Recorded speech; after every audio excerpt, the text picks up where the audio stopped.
ሰላም እንዴናችሁ የየስ ፋሚሊ ዮርዳኖስ ነኝ። ዛሬም በአንድ አዲስ ሐሳብ ተገናኝተናል።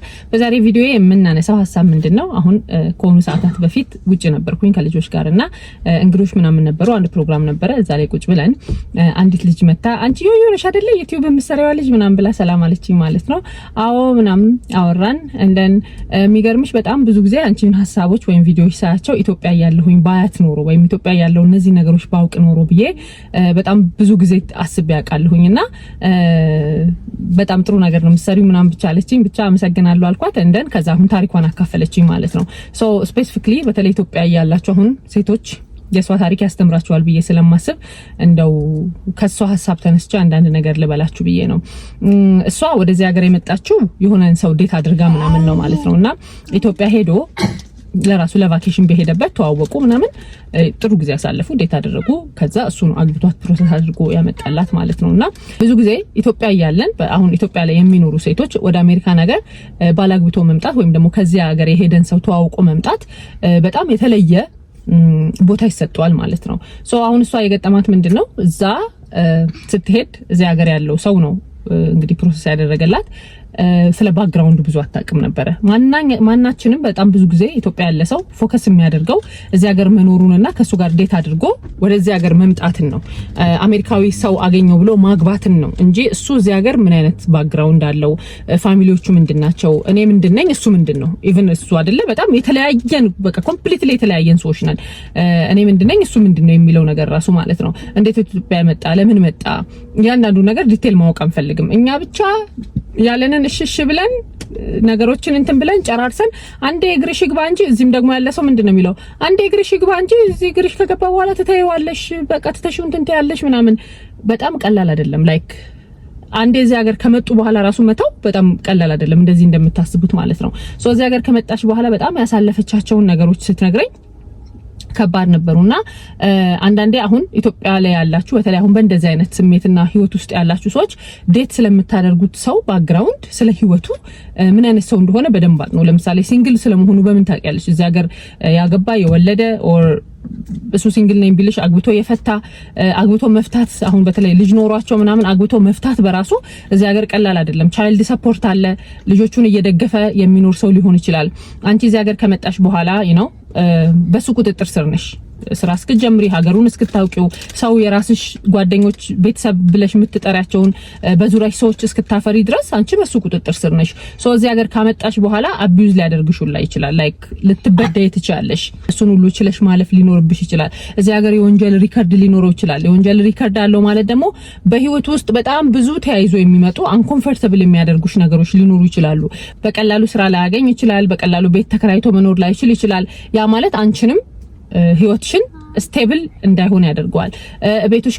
ቤት ውስጥ ከመጣሽና የራስሽን ኑሮ ሁሉን ነገር ሴት አፕ አድርገሽ አውቀሽ በራስሽ መውጣት መግባት እስክታውቂ ድረስ ቤት ውስጥ ይሄ ኢትዮጵያ ያለን አሁን ኢትዮጵያ ብቻ ነው ያለው ብለን የምናስበው አይነት በደል ሊደርስብሽ ይችላል። ስለዚህ ዴት የምታደርጊው ሰው ምን አይነት ነው? ከዚህ ለምን ሄደ? እዚህ ሀገር እያለ ባክግራውንዱ ምንድነው? እንደው ተንጠልጥሎ ዝም ብሎ ወደ አሜሪካ ለመምጣት ብቻ ሳይሆን አሜሪካ እውነት እንደምናስበው ወይ ኢትዮጵያ ያለን እንደሚሰማን ጥሩ ሀገር ብቻ አይደለም። ጥሩ መሆኑን ራሱ ኢቭን አክሰፕት ማድረግ የምንጀምረው እኮ ልክ አሁን ሲስተሙ ብዬ ቪዲዮ ሰርቼላችኋለሁ አይደለ?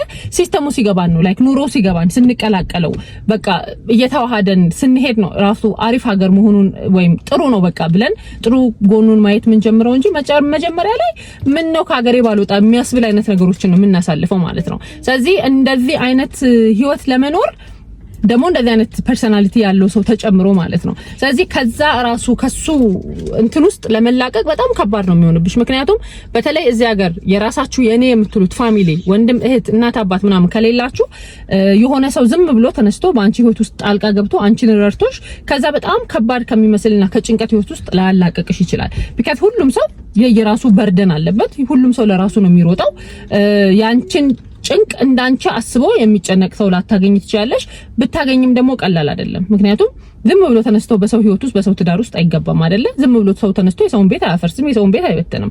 ስለዚህ ኢትዮጵያ ያላችሁ ሴቶች ፕሊስ በተለይ ዴት የምታደርጉት የምትተዋወቁት ሰው በተለያየ አጋጣሚ ሰው ከዚህ ቀላል ነው ሲሄድ ለመተዋወቅ። ምክንያቱም በተለያየ አጋጣሚ ከሰው ጋር ትተዋወቃላችሁ። ግን ይሄ ሰው ምንድነው ወደዚህ ሀገር መምጣቱን ብቻ ሳይሆን እግሬ ይግባ ብቻ ሳይሆን አሁን እሷ ካሳለፈቻቸው ነገሮች በኋላ አሁን ስታወራው ኢቭን ይደክማታል። በቃ ማለት ሁሉ ነገሩ እስርስር ብላ ነበር ቁጭ ብላ የነበረው ማለት ነውና እንደዚህ አይነት በተለይ ይሄ ባክግራውንዱ ፌሎኒ ያለበት ይሄ የወንጀል ታሪክ የወንጀል ሪከርድ ምናምን እዚህ ሀገር ምናምን እንደዚህ የተነካካ ነገር ከሆነ ኢቭን ብትመጡ እንኳን ለእናንተም በጣም ከባድ ነው ሊሆንባችሁ የሚችለው ማለት ነው። ስለዚህ እንደው አሜሪካዊ ነው ብሎ በማሰብ ብቻ እንዴ ዶላር እኮ ነው ምናምን ብለን ይሄ በቃ ተራ የሚመስሉ ግን በህይወታችን ውስጥ ቫልዩ የምንሰጣቸው ቦታዎች አሉ አይደለ?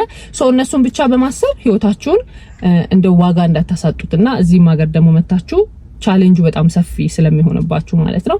ያ ይሄንን ላካፍላችሁ ብዬ ነው። ወንዶችም ቢሆኑ ዴት አድርጋችሁ የምትመጧት ሴት እንደው ከድሜያችሁ ማትመጣጠን የሆነ አሁን እኔ ስላልኩኝ በርግጥ አትተውትም አቃለሁኝ እንድትተውትም አይደለም ግን እንደው ለጭንቅላታችሁ ግንዛቤ እንዲኖራችሁ ነው። ቢካዝ ያንን ብለን አስባችሁ ያንን ብላችሁ ከመጣችሁ በኋላ እዚህም ሀገር ደግሞ ከገባችሁ በኋላ እዚህ ሀገር ያለው ቻሌንጅ እና ሰቀቀን ወይም ሰቆቃ በጣም ስለሚበዛ ቢካዝ ያለ ማንንም ፋሚሊ አንዳንዴ ስትረስን ብቻ ለብቻ ለመወጣት መሞከር ጭንቀትን ለብቻ ለመወጣት መሞከር በጣም ነው የሚከብደው።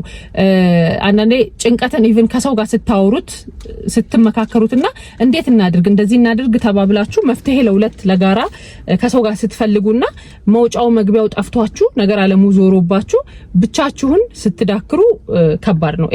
ይሄ በዚህ ሀገር ሰው ብቻ አይደለም ኢትዮጵያዊም ራሱ ሆኖ በጣም በየቤቱ ብዙ አለ። ልክ ድሮ እናትና አባቶቻችን ሜቢ ሲያድጉ እነሱ ኖርማል ነው አይደለ?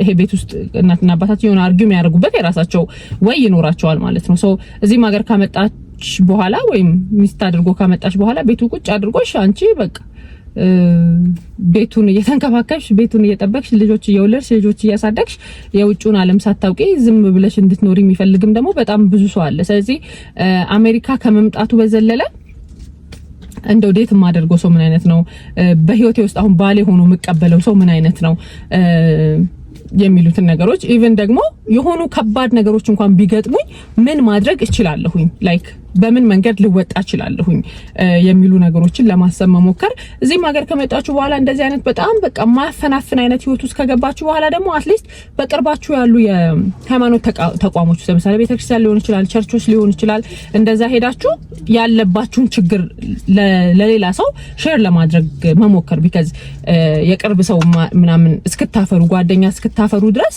ብቻችሁን እነዚህ ነገሮች መቋቋም ሊከብዳችሁ ይችላል። ኢቭን ፕሮሰሱን ላታውቁት ትችላላችሁ። ለፖሊስ መደወል ልትፈሩ ትችላላችሁ። እንደ ሀበሻ ደግሞ በጣም ያስፈራል ምናምን አሁን እንደኛ ደውለን እንደዚህ አሳልፈው ያንን ሰው መስጠቱ ማለት ነው። ግን ቤተክርስቲያን ወደ ቸርች ምናምን ሄዳችሁ ያለባችሁን ነገር ቀስ ብላችሁ ብታስረዱ ብትናገሩና ከዛ ነገር የምትወጡበትን መፍትሄ ብትፈልጉ ማለት ነው። ሶ ያ የምትተዋወቁትን ሰው በህይወታችሁ የምታስገቡትን ሰው ጠንቃቆች እንድትሆኑ ነው። ሶ የዛሬ ቪዲዮአችን ይሄንን ይመስላል። በሚቀጥለው በሌላ አዲስ ሀሳብ እንገናኛለን። እስከዛው ድረስ ባይ